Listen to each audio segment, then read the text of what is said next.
Okey, Assalamualaikum warahmatullahi wabarakatuh. Okey, kita teruskan dengan standard kandungan yang terakhir bagi topik 5 ni. Okey, bab 5 ni iaitu 5.5 iaitu minyak sawit.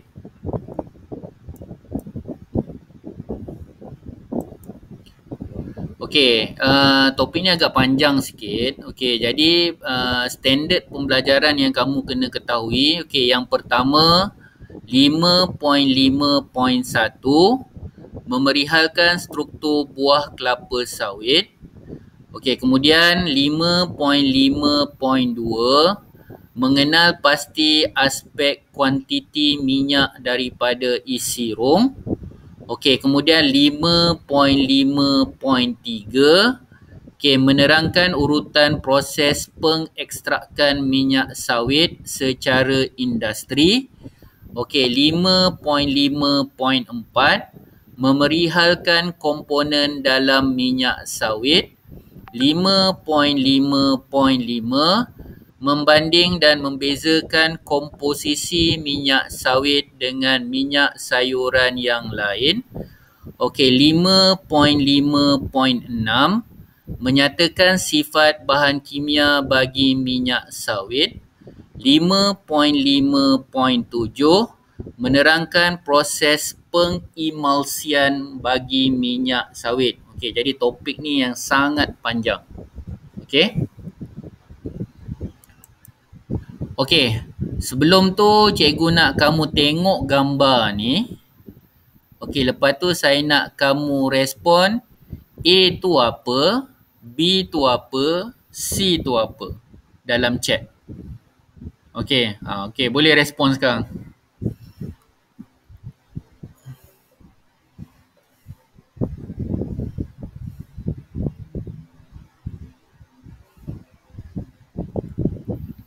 Okey, cepat respon. A tu apa, B tu apa, C tu apa?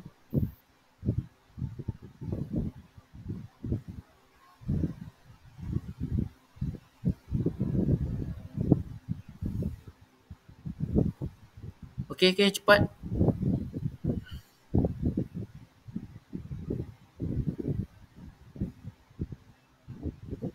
Oh, mana Syamil tak tahu A tu apa? Sawit, tandan sawit, pokok sawit. Okey, yang lain cikgu tak nak respon dulu. Saya nak semua orang respon dulu. Baru cikgu akan beritahu jawapan dia.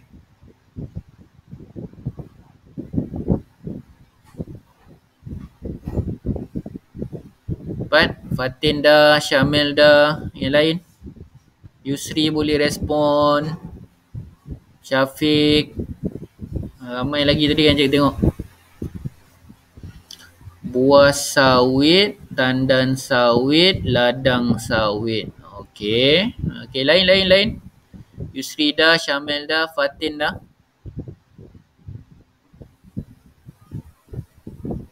Okey.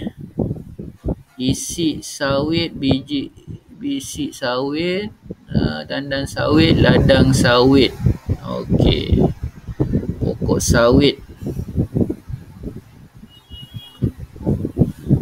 Okey. Roughly lah. Okey, jadi cikgu nak respon kat sini. Okey. Take note Okey, yang pertama sekali kalau kamu tengok sini, ni buah kelapa sawit Buah kelapa sawit. Okey, kalau yang B ni tandan. Okey, tandan buah kelapa sawit. Tolong faham tu dia punya ayat yang betul ni. Okey, yang ni boleh lah cikgu terima kan sebab dia keseluruhan. Siapa yang jawab tadi ladang, saya nak kalau kamu tulis ladang. Okey, ladang pokok kelapa sawit jangan tulis ladang sawit. Ladang sawit tu macam kita cakap harian je. Okey, sebenarnya yang C ni ialah pokok kelapa sawit. Okey. Boleh ni? Okey, jelas? Okey, tolong betulkan apa yang kamu tulis tu nanti. Saya dah agak dah macam contoh tadi ada yang tulis biji sawit biji sawit tak. Okey, dia panggil buah kelapa sawit. buah kelapa sawit dan buah kelapa sawit, dan kemudian satu lagi ialah pokok kelapa sawit. Jawab yang penuh. Jawab yang penuh.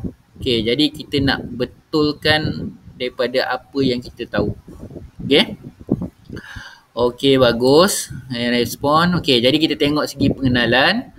Okey, minyak sawit ialah buah kelapa sawit terdiri daripada 3 bahagian utama. Okey, yang satu kita tengok ialah sabut.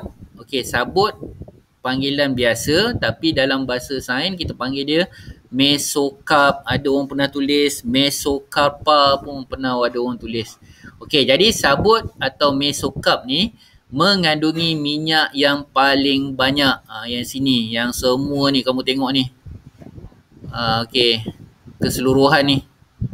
Yang warna orange ni. Ni sabut. Okey, kemudian isirum atau kernel mengandungi minyak isirum sawit yang berkualiti. Yang warna putih ni ialah isirum. Okey, kemudian tempurung kita kenali sebagai endokarp. Okey, tidak mengandungi minyak. Okey, ni tempurung yang warna hitam ni. Okey, jadi macam ni cara kita nak baca mesokarp atau isirum, endokarp, tempurung, isirum atau kernel. Okey, cikgu ulang sekali lagi. Okey, sorry yang pertama tadi agak silap tu. Okey, yang pertama ialah sabut atau mesokarp.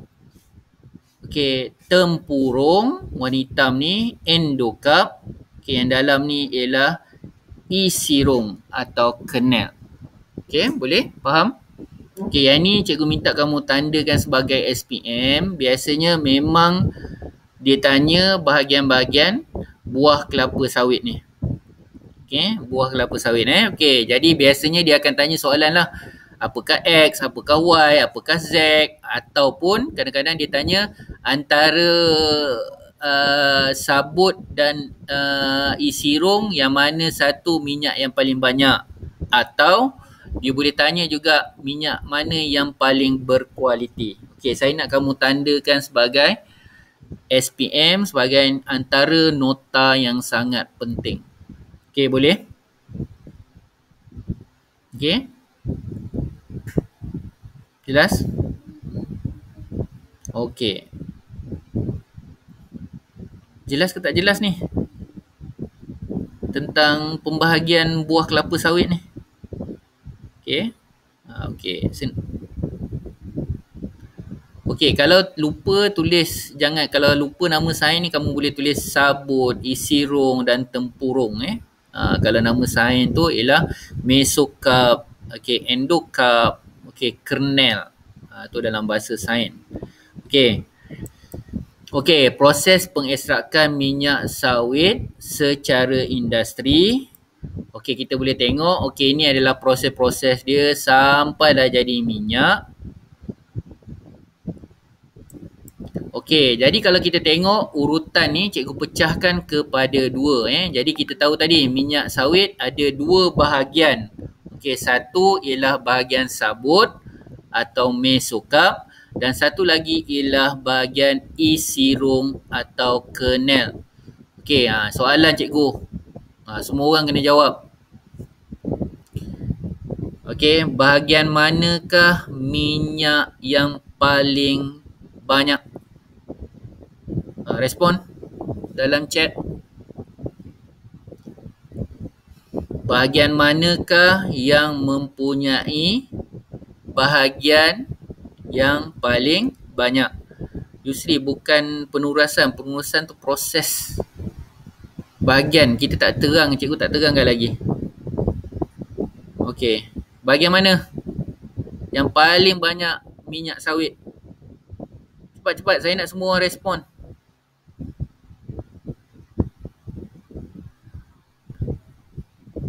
Okey, jawapan dia ialah mesokarp atau sabut. Isirum bukan. Okey, kalau cikgu tanya pula, kalau soalan tu tanya, okey, antara 2 bahagian tadi iaitu sabut dan isirum, yang mana satukah Okey, bahagian yang menghasilkan minyak berkualiti. Respon dekat chat.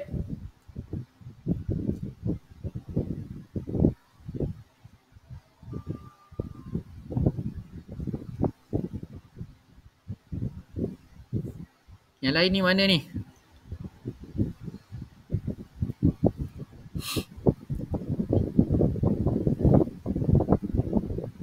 Okey, bagus. Okey, jadi isi rong. Okey, jadi ialah kualiti. Okey. Okey, kalau cikgu tanya, okey, dekat buah kelapa sawit, bahagian manakah menghasilkan minyak? Apa jawapan dia? Respon. Bahagian mana yang menghasilkan minyak? Tempurung. Tempurung tak hasilkan minyak ialah. Okey, soalan cikgu dengar. Okey, dekat buah kelapa sawit, bahagian manakah yang menghasilkan minyak sawit?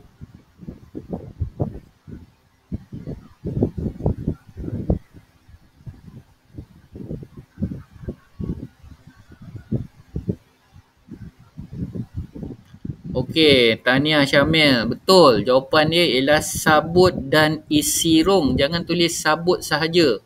Okey, nampak tak soalan SPM ada berapa bentuk kat situ? Ada berapa bentuk soalan SPM yang cikgu sebut tadi? Ada berapa bentuk soalan dia yang boleh ditanya dekat kamu? Ada berapa bentuk tadi? 2. Okey, jawapan dia 3 Satu tadi apa? Yang pertama cikgu tanya banyak, yang kedua cikgu tanya kualiti, yang ketiga bahagian mana yang menghasilkan minyak. Okey, faham ni? Take note, tulis, catat. Okey. Okey, sekarang kita tengok urutan proses pengeserakan minyak kelapa sawit. Okey, yang pertama kita tengok bagi sabut atau isi rong, okey, 4 proses ni dua-dua ada. Okey, pensterilan, penanggalan, pencernaan, pengekstrakan berlaku pada sabut atau mesokap, berlaku juga pada isi rong atau kernel. Okey. Tetapi bila masuk ke peringkat yang seterusnya, sabut ada 2 proses yang terakhir iaitu penurasan dan penulinan. Tapi bagi isi rong dia hanya ada penurasan. Okey, jadi kita boleh kata kat sini sabut akan melalui 6 proses. Okey, isi rong akan melalui 5 proses. Okey, jelas? Okey, kalau cikgu tanya agak-agak kenapa, boleh jawab tak? Okey, apa jangkaan kamu kenapa isi rong ni hanya ada 5 proses berbanding dengan sabut? Respon. Kenapa agaknya? Boleh respon tak kat cikgu?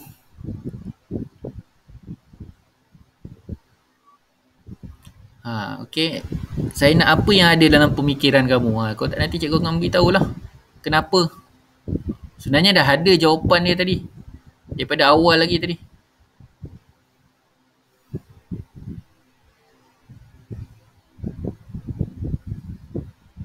Okey, betul. Sebab minyak isi rong ni dia adalah minyak yang berkualiti.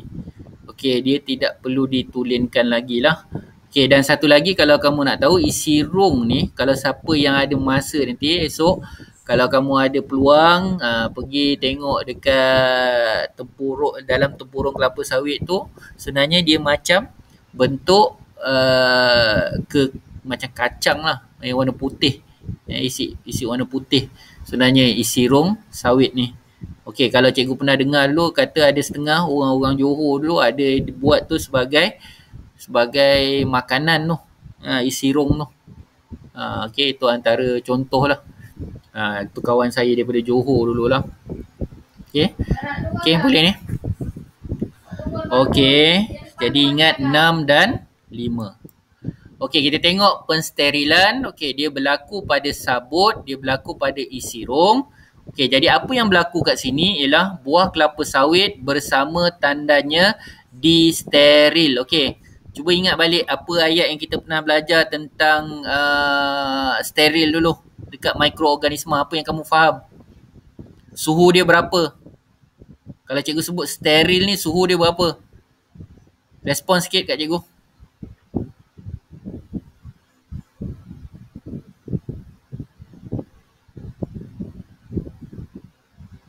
Okey, bagus. 121 darjah Celsius ke atas. Mana atas daripada 121 darjah Celsius. Itu kita masuk steril. Okey, jadi kalau kita tengok, okey, dalam steam, okey, jadi steam ni kita tahu haba yang bertekanan tinggi dan suhu yang tinggi.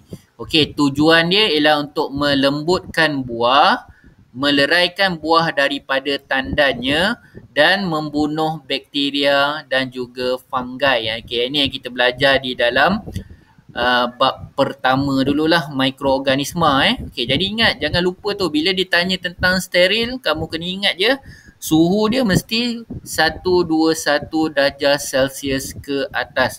Ini pun juga kerap ditanya oleh soalan SPM lah.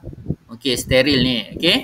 Okey, jadi tengok ni. Okey, dia ni macam ada barrel. Okey, macam tong-tong kosong. Okey, kemudian ditolakkan ke dalam bekas ni. Okey, bekas ni kemudian tutup. Okey, kemudian disterilkan. Okey. Okey, penanggalan. Okey, berlaku juga pada sabut, berlaku juga pada isi rong. Okey, menanggalkan buah kelapa sawit daripada tandan. Okey, jadi kita nak asingkan buah sawit. Okey, buah kelapa sawit, okey, daripada tandan kelapa sawit. Sebab apa? Tandan tidak menghasilkan minyak. Okey, pencernaan, okey, berlaku pada sabut, berlaku pada isi rong. Okey, buah kelapa sawit dipanaskan semula pada suhu yang tinggi dengan batang pemutar. Okey, kadang-kadang yang ni kalau cikgu ingat dulu ada orang pernah panggil skru. Okey, dengan batang skru. Skru dia bukannya lah skru yang besar tu. Kalau kamu tengok skru tu, okey, dia ada macam alur tu, dia betul macam tu lah, betul lah, tapi saiz dia sangat besar. Okey, untuk mengasingkan sabut daripada tempurung. Okey, sebab dalam tempurung ni ada isi rong. Okey, kemudian sabut dan tempurung yang mengandungi isi rong diproses secara berasingan. Okey, itu ialah pencernaan. Okey, bagi pengekstrakan, okey, kena faham sabut macam mana, isi rong macam mana. Okey, kita pergi pada sabut dulu. Minyak diperah daripada sabut dengan menggunakan penekan hidrolik atau skru. Okey, ini ialah sabut. Bagi isi rong, tempurung yang mengandungi isi rong pada tekanan tinggi dan isi rong diasingkan. Okey, kemudian isi rong dikeringkan dan minyak isi rong sawit, okey, diekstrak, okey, dengan penekan hidrolik atau skru. Okey, itu adalah pengekstrakan. Okey, tolong betulkan kat sini, ada tertulis typo error kat sini, sawit-sawit, isi rong sawit. Okey. Okey, jadi ni adalah bentuknya, berlakunya proses pengasingan tu daripada sabut, okey, atau mesokap, dan daripada biji. Okey. Okey, penurasan, okey, berlaku juga pada sabut, berlaku juga pada isi rong. Okey, macam mana berlaku pada sabut? Gentian sabut diasingkan daripada minyak sawit melalui penurasan. Okey, bagi isi rong atau kernel, okey, isi rong diasingkan daripada minyak, isi rong melalui penurasan. Okey, ini bentuk dia. Okey, semasa proses penurasan. Okey, penulinan hanya berlaku pada sabut sahaja, sabut sahaja, iaitu mesokap. Okey, steam dialihkan melalui minyak sawit untuk menyingkirkan bau dan asid yang menyebabkan minyak sawit menjadi masam. Okey, kenapa minyak sawit ni menjadi masam? Okey, boleh kamu respon tak? Agak-agak kenapa minyak sawit tu rosak? Sebab tu kita nak minyak tapi minyak sawit tu dah rosak. Okey, siapa nak respon? Okey, tahu ke tak tahu? Kalau tak tahu cakap tak tahu.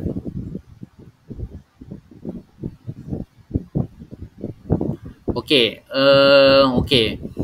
Kalau daripada segi konsep penuaian buah sawit ni, bila sawit tu dituai, okey, kemudian buah sawit ni akan diletakkan di tepi jalan kan. Lepas tu dia akan diambil oleh lori. Jadi buah sawit tu mesti kita hantar ke kilang dalam tempoh 48 jam. Okey, ini adalah standard yang dikeluarkan oleh MPOB lah. Okey, jadi MPOB akan kata dalam 48 jam tu minyak masih lagi kekal.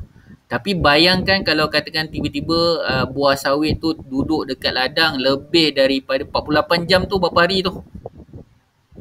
Boleh respon kat cikgu tak? 48 jam tu berapa hari? Siapa nak respon 48 jam tu berapa hari? Okey, 2 hari. Jadi mesti 2 hari saja. Tandan tu mesti dihantar ke kilang. Okey, kalau lebih, kebanyakan minyak ni akan ditukar kepada bentuk asid lemak. Okey, faham? Jadi bila berlakunya asid lemak, itulah berlakunya proses minyak sawit tadi menjadi masam. Okey, boleh faham tak ni? Okey, kalau dulu dipanggil ada banyak fatty acid lah. Fatty acid, asid lemak. Okey, sepatutnya kita nak dapat minyak, tapi minyak tu telah berubah menjadi asid lemak. Jadi itu sebabnya dia akan jadi masam. Okey, jelas? Faham? Okey. Yang lain ni faham tak, Syamil? Okey. Okey, jadi ingat tu, buah sawit mesti dihantar dalam tempoh 48 jam. Okey, kemudian minyak sawit disalurkan melalui karbon yang diaktifkan untuk menghilangkan warna. Okey, kalau ikutkan minyak sawit ni, kalau kita proses, sebenarnya warna dia merah. Warnanya merah. Tapi biasalah di kalangan sepatutnya merah ni sebenarnya lagi baik sebab dia ada kandungan beta carotin yang sangat tinggi. Tapi terbalik, kita tak nak pula warna merah, kita nak jadikan dia warna kuning. Jadi kena gunakanlah karbon untuk hilangkan warna. Okey. Ini adalah minyak tadilah. Okey, jadi akhirnya bila di akhir proses kita akan dapat dua lah bentuk minyak. Okey, kalau dikatakan minyak sawit tulen, okey, atau kita kenali dia sebagai palm oil, warna dia macam ni. Merah macam ni. Sepatutnya merah macam ni minyak yang paling baik sekali sebab dia ada beta carotin. Tapi dikurangkan, dia nak jadi ke arah kuning sedikit. Okey, tapi kalau minyak isi rong sawit tulen, okey, atau kita panggil palm kernel oil atau PKO. K ni kernel Okey, kernel oil. Okey, jadi dia warna cerah sedikit. Okey, itu sebabnya kita tengok minyak yang macam ni, dia seumpama, okey, kalau kita tengok minyak PKO ni macam minyak apa tu? Cuba tengok sikit. Siapa yang pernah pergi pasar raya? Jenis minyak apa tu? Contoh-contoh minyak yang lain yang sama warna macam tu. Boleh respon kat cikgu tak? Minyak apa?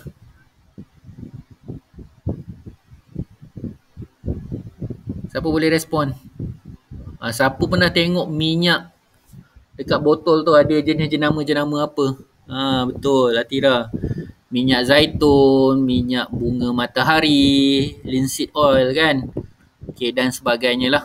Okey, itu semuanya adalah tahap minyak-minyak. Itu sebabnya kalau kita tengok minyak-minyak macam ni, warna dia adalah minyak yang mahal lah.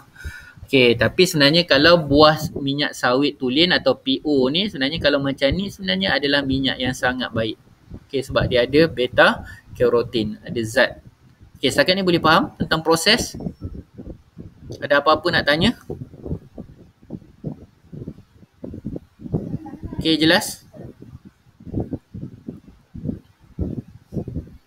Okey. Kalau sabut ada berapa proses? Kalau kernel ada berapa urutan proses dia? Boleh respon kat cikgu? Jadi cikgu nak kamu ingat ialah kalau mesokarp ialah berapa tu? 4 tambah 2 kan? Okey, sabut. Betul. Okey, kalau kenal ada berapa? 5. Okey, jadi tolong ingat je. Kalau lepas ni siapa yang jawab ni 6, 5 ni semua dah betul lah. Okey, jadi cuba ingatkan 6 ni pecahkan. Jadi ingat je kan dia ialah sabut ialah 4 tambah 2. Kalau isi rong ialah 4 tambah 1. Okey, jadi kamu tahulah mana satu tu proses dia apa untuk isi rong. Okey, makna dia tanpa ada penulinan. Okey, boleh ni? Okey, betul. Siapa yang respon kat sini betul lah tu. Okey, jadi supaya kita dapat segregate kan atau kita asingkan proses tu. Yang mana sama, kemudian yang mana yang berbeza. Okey, so ingat sabut 4 tambah 2, isi rong 4 tambah 1. Okey. Okey, ini adalah crude palm oil, okey, CPO yang tidak diproses. Macam ni lah warna dia. Tadi mesokarp macam ni warna dia. Kernel macam ni lah warna dia.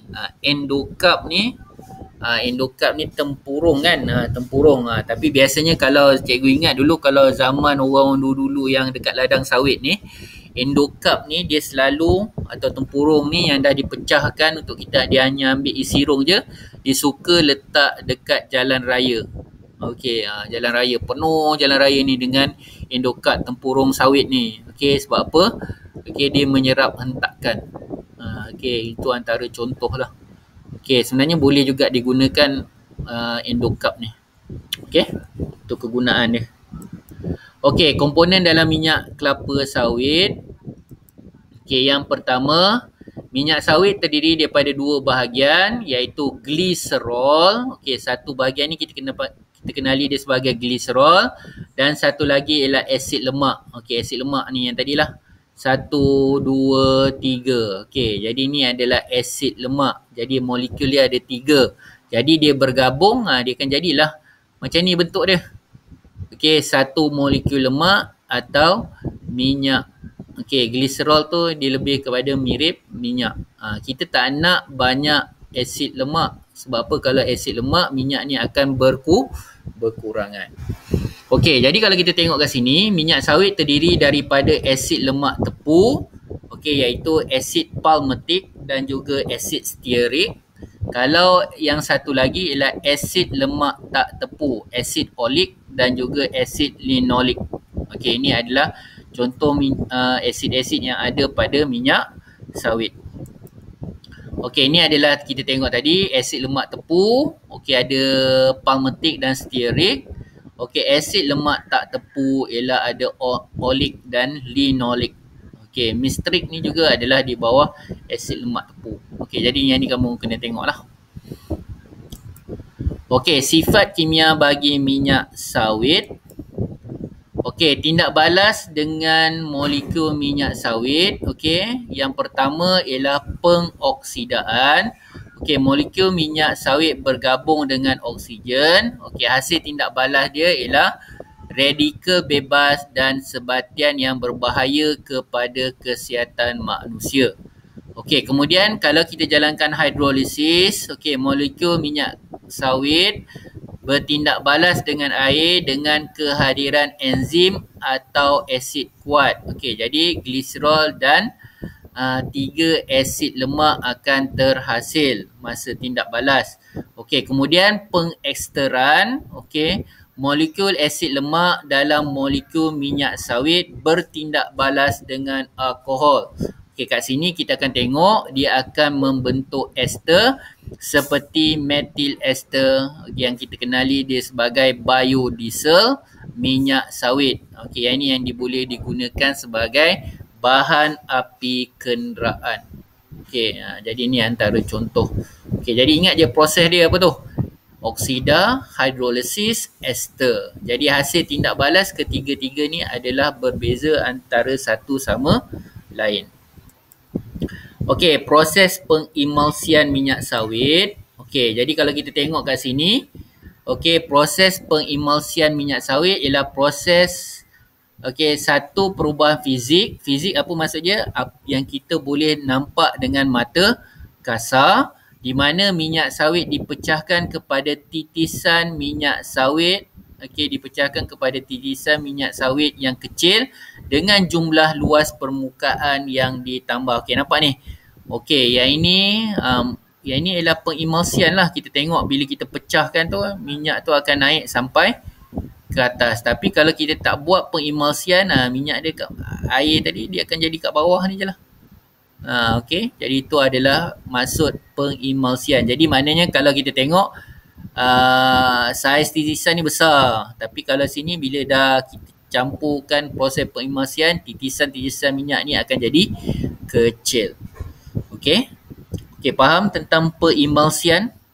Ini kita pening sikit, banyak dengan kimia. Boleh faham? Okay, ada apa-apa nak tanya tentang pengimulsian? Ingat je, kalau tidak melalui pengimulsian, saiz minyak tu kalau kat permukaan air dia besar. Tak ada apa-apa berlaku, macam tu setumpuk besar. Tapi kalau berlakunya proses pengimulsian pada air, okay, kita akan nampak minyak tu akan pecah jadi komponen-komponen yang sangat kecil. Okay, okay, faham ni? Pengimulsian. Okey.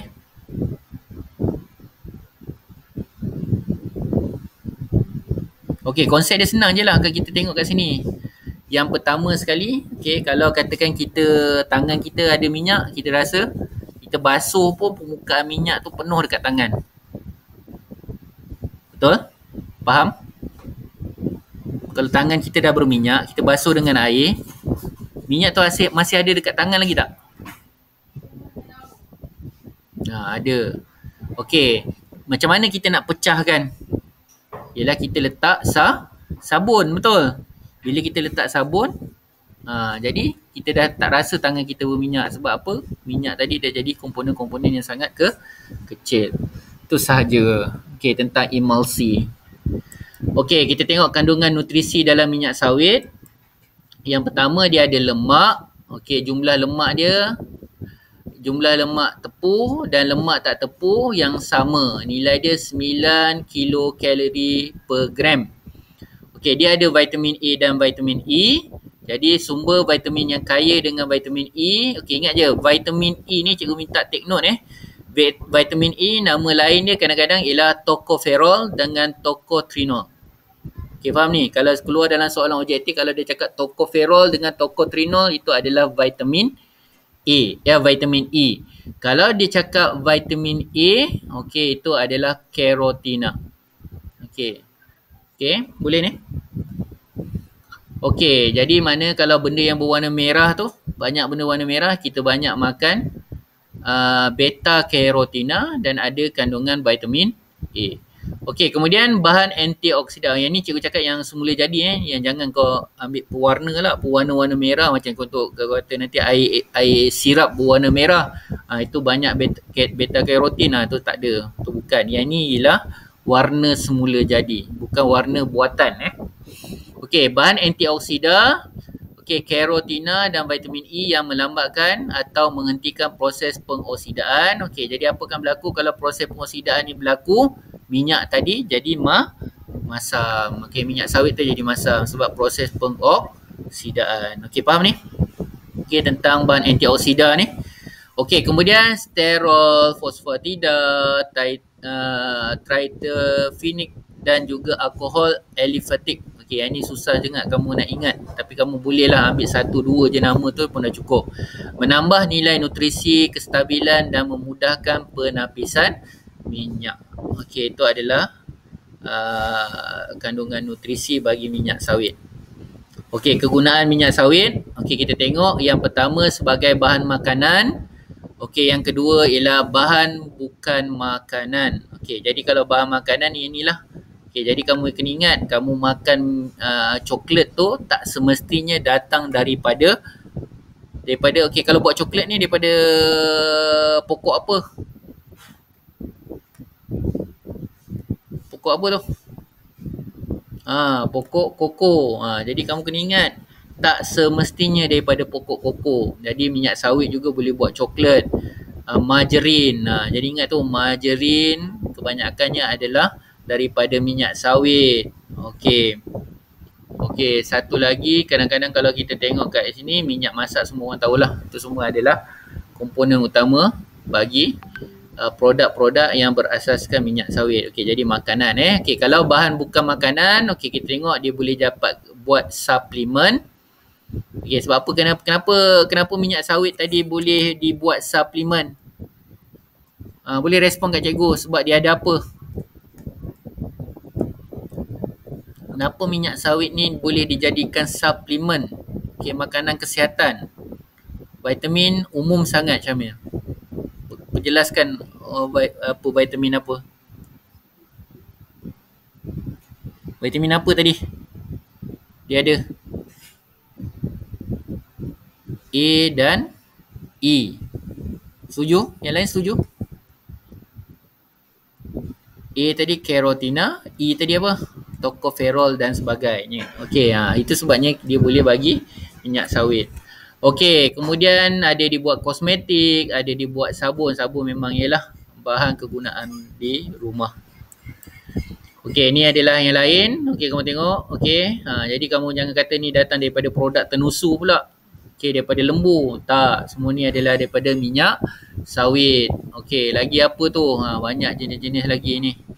Okey, kosmetik, ada bahan pembersihan, okey, penjagaan tubuh badan, okey, kemudian daripada boleh buat aiskrim. Jadi kau ingat aiskrim ni tepung dengan apa je? Rupanya daripada sawit. Okey. Cookies, candy, food, beverage, ni semuanya adalah bahan yang mengandungi minyak sawit. Okey, sabun. Okey, kita tengok yang paling penting. Okey, jadi saya nak kamu tulis ni sebagai SPM. Sebagai ini adalah antara topik yang paling penting. Okey.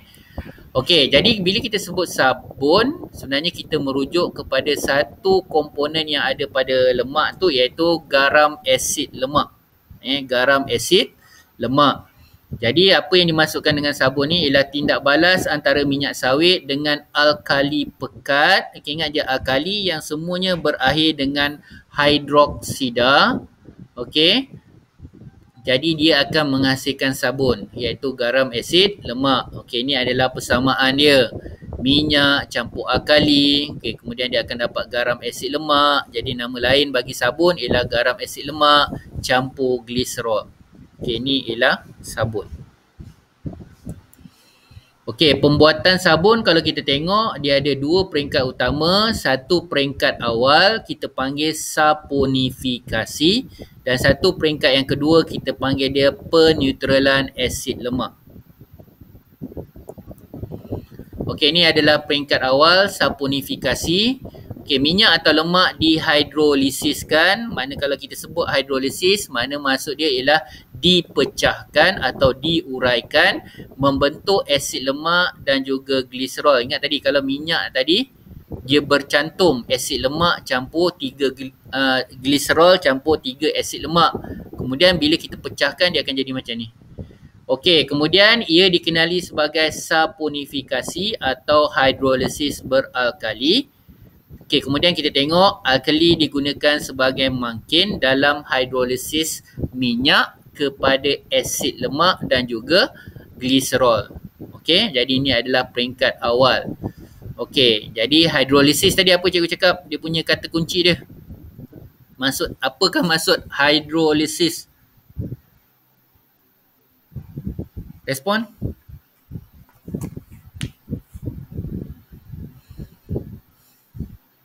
Boleh respon apa maksud hidrolisis?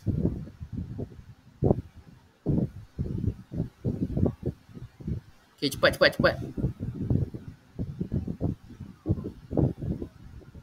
Tahu ke tak tahu? Tak, okey.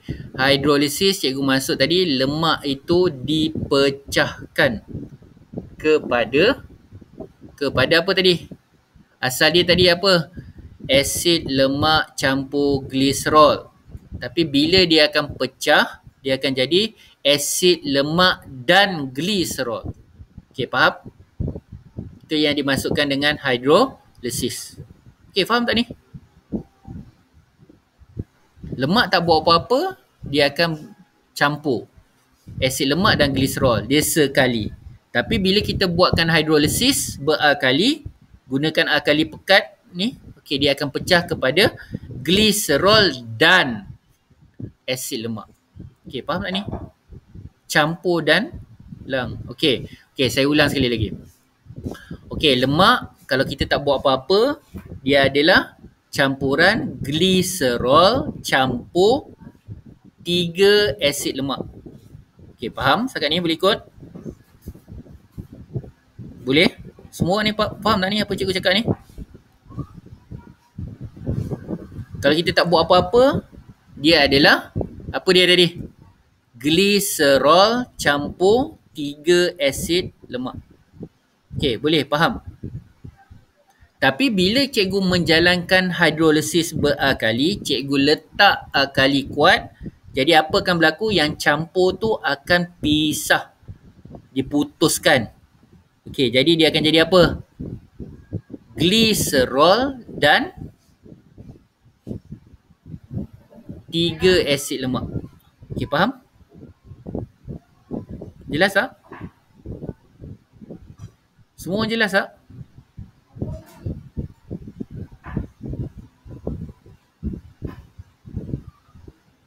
Okey. Jadi bila sebut hidrolisis tu makna kita pecahkan. Okey. Jadi maknanya cikgu tulis type kat sini sebagai nota tanpa buat apa-apa, tanpa proses.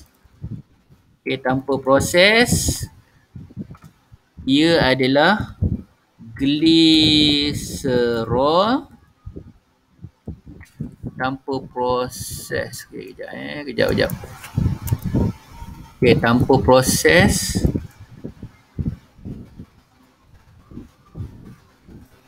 Okey, tanpa proses, dia adalah gliserol campur 3 asid lemak.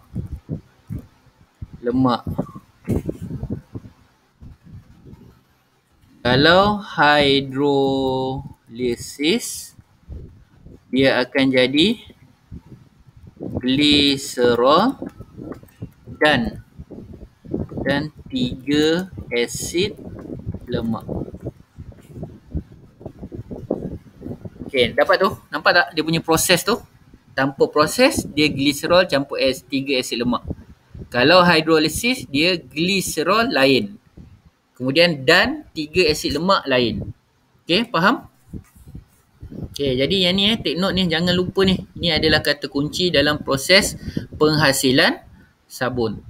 Okey, jadi kita boleh katakan kat sini alkali ialah sebagai pemangkin bagi hidrolisis minyak kelapa sawit. Okey, kita tengok yang seterusnya ialah peringkat akhir peneutralan. Okey, asid lemak yang terhasil daripada proses saponifikasi kemudiannya dineutralkan oleh alkali seperti larutan natrium hidroksida untuk menghasilkan garam asid lemak. Okey. Jadi larutan natrium hidroksida, sebab tadi kita dah pecahkan tadi kan, hidrolisis kita dah pecahkan 3 asid lemak. Jadi kita tak boleh, kalau kita gunakan 3 asid lemak pada tubuh badan, asid kena pada tubuh badan, dia akan menjalankan proses kakisan pada kulit lah. Untuk kulit tercabut apa semua dan sebagainya tu semua kakis, kita akan rasa pedih. Jadi mana kita perlu neutralkan dahulu, iaitu dengan meletakkan natrium hidroksida. Okey, kemudian akhirnya kita akan tengok hasil dia akan jadi sabun. Okey, sabun tu kita panggil dia garam asid lemak dan minyak. Okey, jadi itu sebabnya garam asid lemak ni dia boleh tarik minyak, sebab asal dia tadi ialah lemak tu ialah gliserol campur 3 asid lemak. Okey, faham tak tu? Jelas? Faham?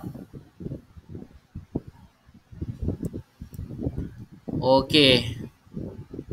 Okey, tengok video kat sini. Okey, kalau dengar suara cakap dengar okey. Okey, tengok kat sini. Okey, macam mana proses dia?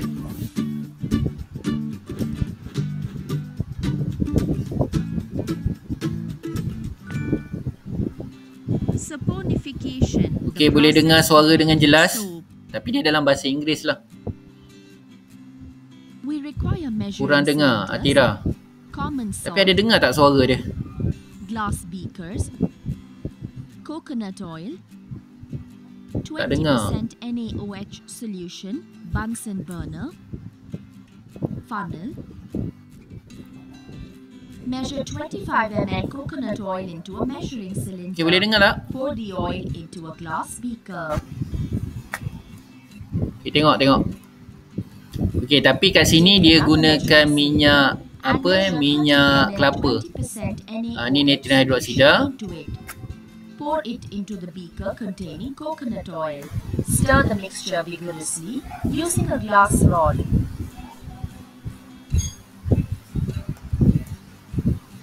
Touch the beaker from Okay, outside. ni kalau kita sempat balik ke sekolah, cikgu nak semua orang akan buat proses This is due to saponifikasi. the exothermic reaction between vegetable oil, that is coconut oil, and sodium hydroxide solution. Place the beaker Sodium on the hydroxide tu Bunsen burner ialah and natrium heat until the hydroxide. mixture becomes a whitish paste. Kita The mixture panaskan. is made up of soap in suspension form. Okay, dia akan jalankan proses apa yang pertama tu? Remove the beaker from the flame and allow it to Hydrolysis. cool. Dip a red litmus paper in the suspension formed. When dipped in the Okay, suspension, jadi dia red test litmus paper changes to blue color. This shows merah that ke the soap biru. solution is basic in nature. Dip a blue litmus paper in the suspension. The color of blue litmus paper remains the same. This shows that soap suspension is not acidic in nature. Add 15 grams of common salt into the suspension. Okay, common salt, dia letak garam. Stir it well with a glass rod. It is observed that the soap is precipitated out as a solid. Take a filter paper and fix it in a filter funnel and hold a glass rod over the funnel. Take the beaker containing soap and pour it over the glass rod and filter the mixture. Soap is left on the filter paper. Take a filter paper and remove soap from the funnel using a spatula and place it on the filter paper. Okay, ni hasil. Okay, itu kita panggil dia sebagai garam asid lemak. Okay, kita keringkan dulu. Cut it into the desired shape with a knife. Soap Okay, kita is potong. thus prepared. Okay, boleh? Faham? Apa yang kita akan buat kat sekolah? Kalau sempat kita akan buat kat sekolah. Okay. Okay, jadi secara umumnya macam inilah proses dia tadi. Campuran, kacau, okay. Kemudian kita letakkan natrium klorida, kacau sekali lagi. Kemudian tapis. Yang tapis ni, kemudian kita akan masukkan sedikit ke dalam ni. Okay, tabung uji. Kemudian kita goncangkan dengan penutup tu. Akhirnya kita akan tahu air tu akan berbuih. Jadi itu adalah maksudnya sabun telah dihasilkan. Okey, boleh ingat dalam proses menghasilkan sabun ni dia tak kira gunakan hanya minyak sawit, dia boleh gunakan pelbagai jenis minyak. Okey, even lemak sendiri pun boleh, lemak dalam keadaan pepejal pun juga boleh digunakan. Okey, kita tengok komponen sabun dan tindak balas pencucian sabun. Okey, ni adalah bentuk sabun. Okey, dia ada bahagian kepala ni, bahagian kepala kita panggil hidrofilik. Okey, ni biasanya akan berada di air. Okey, ni kita panggil dia hidrofobik. Ingat je, fobik eco. Dia fobia dengan air. Jadi makna dia akan terbenam di dalam grease atau minyak. Okey, jadi ingat je, kepala eco. Kepala eco. Kepala hidrofilik. Filik mana like water. Kepala ni berada di air. Okey, jadi yang eco kita panggil dia fobik. Fobia air. Jadi dia akan tenggelam di dalam minyak. Okey, tindak bala pencucian sabun. Okey, ni proses dia. Okey, bila sabun dimasukkan. Okey, ingat tadi kepala like water. Hidrofilik. Eco ialah phobia water. Okey, jadi akhirnya dia landing macam ni. Okey, jadi apa yang masukkan sini? Yang pertama ni, apabila sabun melarut di dalam air, ketegangan permukaan dikurangkan dan seluruh permukaan kain dibasahi oleh air sabun. Okey, Okey, proses yang kedua, bahagian ekor molekul sabun hidrofobik terlarut dan melekat pada kotoran bergris atau berminyak pada permukaan kain, dan bahagian kepala hidrofilik melarut ke dalam air. Okey, proses yang ketiga, tindakan menggosok dan memberus kain akan menanggalkan kotoran bergris atau minyak daripada permukaan kain dan menjadi titisan gris yang dikelilingi oleh molekul sabun dan terampai dalam air. Okey, ini sebabnya kalau kita tengok dekat kita dah basuh tu, kotoran akan terkeluar. Okey, proses yang keempat, buih-buih sabun merangkap titisan gris atau minyak yang terampai dalam air sabun. Apabila air sabun dan buih-buih sabun dibuang, kotoran bergris atau berminyak turut dibuang. Dengan cara ini, sabun meninggalkan kotoran bergris atau berminyak pada permukaan lain. Okey, tak apa, nanti kamu boleh rujuk nota ni dalam dekat Google Classroom. Okey, kita tengok sekali lagi video proses dia. Okey, kalau kotoran tak bersih, dia tak boleh tanggal. Jadi bentuk sabun ada 3 tu. Okey, bila kita campurkan,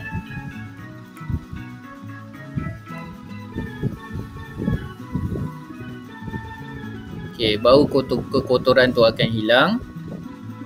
Okey, ini adalah bahagian kepala. Ini adalah bahagian ekor. Ekor ialah fobik.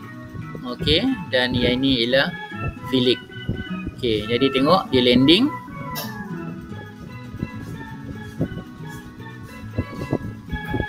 Melalui ekor, kepala pada air. Okey, nampak tu dia jadi macam tu.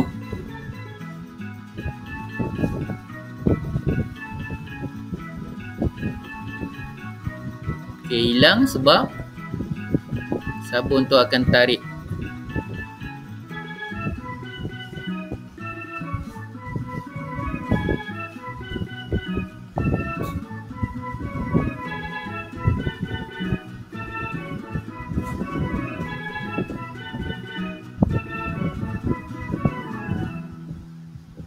Okey, cikgu rasa jelas Jelas tak video tu tadi? Jelas? Boleh respon kat cikgu, jelas ke tak jelas? Tindak balas sabun tadi. Okey, jadi tolong tanda dekat sini dalam topik ni. Penghasilan sabun pun kamu tanda sebagai SPM, dia sangat famous. Okey, dan satu lagi ialah sabun tadi. Okey, boleh Okey? Penat dah. Okey. Okey, pengurusan lestari dan kepentingannya dalam industri kelapa sawit. Okey, kita tengok. Okey, bila kita kata lestari ni, dia seimbang lah. Okey, jadi kita tengok penggunaan tanah, penggunaan kawalan biologi, baja organik dan penanaman semula tanpa penebangan hutan dan mengoptimalkan penggunaan tanah. Jadi kita tebang hutan, lepas tu kita tanam balik pokok kelapa sawit. Jadi dia pokok ke pokok. Okey, tak ada beza sangat. Okey, kemudian air sisa, air kumbuhan kilang minyak, okey, atau kita panggil POME atau Palm Oil Milk Effluent. Okey, daripada proses pensterilan dijadikan baja organik dan juga bahan tenaga biogas. Okey, kemudian kualiti udara meningkat apabila karbon dioksida dalam udara diserap oleh pokok kelapa sawit dan oksigen dibebaskan semasa menjalankan proses fotosintesis. Okey, kemudian sisa kelapa sawit, pengurusan industri kelapa sawit, okey, lazimnya mengamalkan konsep sifar sisa dengan meninggalkan sisa kelapa sawit kepada pelbagai jenis produk yang berguna. Okey, itu adalah pembangunan lestari bagi penanaman pokok kelapa sawit. Okey, ini adalah contoh kalau kita tengok kat sini. Okey, pelepah dijadikan baja, batang pokok. Boleh nampak tak gambar ni? Clear tak? Jelas tak? Boleh respon kat cikgu? Gambar ni, gambar pembahagian kelapa sawit ni. Okey, jelas Okey, jadi pelepah dijadikan baja, batang akan dijadikan sebagai gentian kayu. Okey, gentian kayu. Okey, tandan kosong dijadikan kompos, baja juga. Okey. Okey, kemudian tempurung dibakar, okey, untuk mendidihkan air. Okey, sama juga dengan tempurung kelapa. Okey, kemudian sabut dijadikan permaidani dan tekstil. Okey, tekstil ni kain. Okey, permaidani ni kapet lah. Okey, POM. Okey, POM ni palm oil milk effluent. Okey, bahan sisa tadi lepas kita ambil minyak tu ada banyak bahan sisa dimasukkan ke dalam kolam pun sama dijadikan baja. Jadi maknanya kalau kita tengok kat sini 100% kelapa sawit tu boleh digunakan kepada pelbagai bentuk. Okey, penilaian. Okey, okey, salin soalan ni. Okey, siapa siap ke cakap dah? Sikit je lagi. Lepas ni kita boleh bergerak kepada bab yang baru.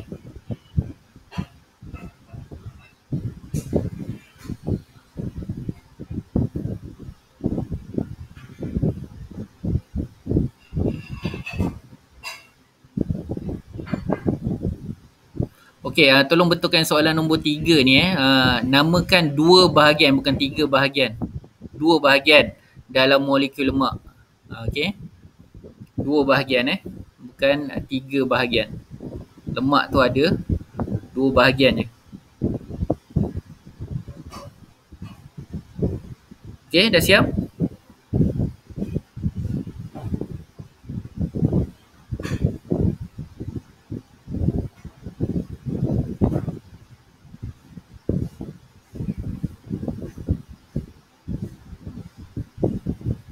Boleh cikgu gerakkan slide?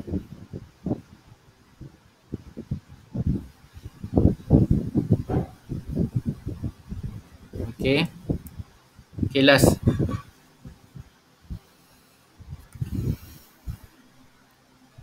Soalan 4, apakah bahan tindak balas yang bertindak balas dengan minyak dalam proses di bawah? Okey, bawah.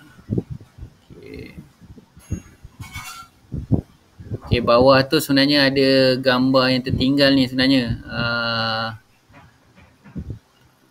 Apakah bahan yang bertindak balas dengan minyak dalam proses di bawah?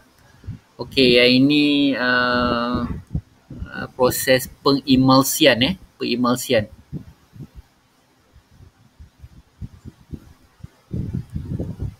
Okey. Kelima, namakan satu contoh bahan antioksida yang terkandung dalam minyak kelapa sawit. Okey, dah salin? Dah habis? Okey, ini lama sikit lah sebab cikgu nak habiskan bab 5 Okey. Okey, terima kasih banyak-banyak. Okey, ada apa-apa soalan?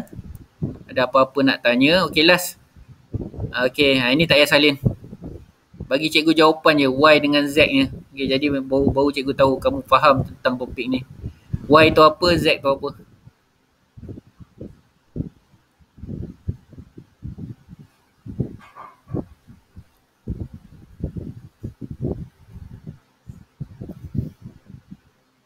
Okay, cepat. Sikit je. Okay. Lepas tu kita habislah. Y tu apa?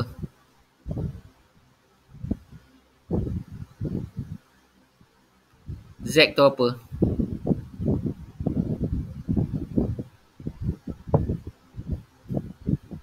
Lain?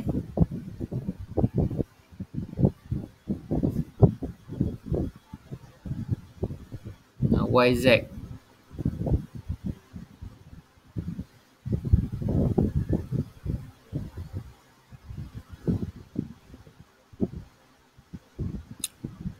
Okey, setuju dengan jawapan Syamil tu tak? Y hydrophilic, X tu hydrophobic, Z tu hydrophobic. Okey, jadi cikgu rasa setuju. Okey. So yang ni yang selalu keluar dalam soalan SPM Jadi kamu kena ambil peka sikit kat sini. Okey. Jadi kalau tak ada apa-apa soalan, cikgu nak ucapkan terima kasih sebab hadir kelas hari ni agak panjang sedikit.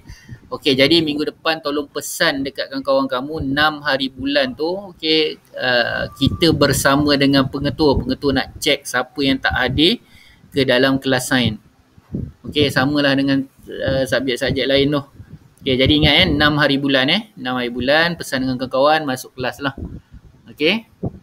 Okey, jadi tak ada apa-apa lagi daripada cikgu. Kalau ada soalan, kamu boleh stay, tanya dengan cikgu. Okey, kalau katakan tak ada soalan, kamu boleh left group. Okey, jadi pada cikgu ucapkan terima kasih banyak-banyak kerana hadir ke kelas kita hari ini. Okey, terima kasih banyak-banyak. Assalamualaikum. Okey, siapa yang ada soalan boleh stay.